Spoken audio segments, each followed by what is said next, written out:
അങ്ങനെ ഏക്കേതാ ബുക്കേതാന്ന് അറിയാതെ എട്ടും പൊട്ടും തിരിയാത്തൊരു പാവാടക്കാരിയായി വന്ന ഞാൻ BSc nursing 4th ഇയറിലെ 7th semester exam എഴുതാൻ പോവാണ്. ഈ പറയുന്ന പോലെ ഫസ്റ്റ് ഇയർ വന്നപ്പോൾ സീനിയേഴ്സിനോട് ചോദിക്കുമ്പോൾ ഒരു സ്ഥിരം പല്ലവി ഡയലോഗ് പറയുമായിരുന്നു, കണ്ണടച്ചുറക്കുന്നതിന് മുന്നേ ക്ലാസ് അങ്ങ് തീരും. അന്ന് ഈ പറയുന്ന ഒരു പിഞ്ച് ബാലിയായി ഞാൻ കുറെ നേരം കണ്ണടച്ച് നോക്കിയായിരുന്നെങ്കിൽ പ്രത്യേകിച്ച് ഒരു ഗുണം ഉണ്ടായില്ല. പക്ഷേ ഈ പറയുന്നതിൽ ഏറെക്കുറെ കാര്യമുണ്ട്.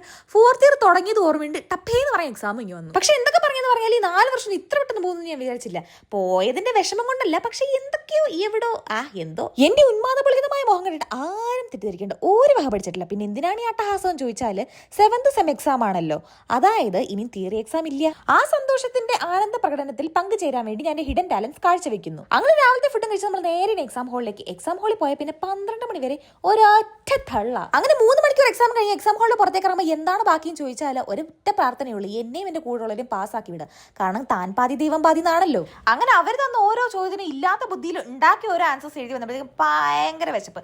വന്നൊരു പാത്രം ചോറും അടിച്ച് നേരെ ഇനി റൂമിലേക്ക്. പിന്നെ മഴയുണ്ടായിരുന്നതുകൊണ്ട് ഏറെക്കുറെ ചെറുതായിട്ട് നനഞ്ഞിട്ടുണ്ടായിരുന്നു.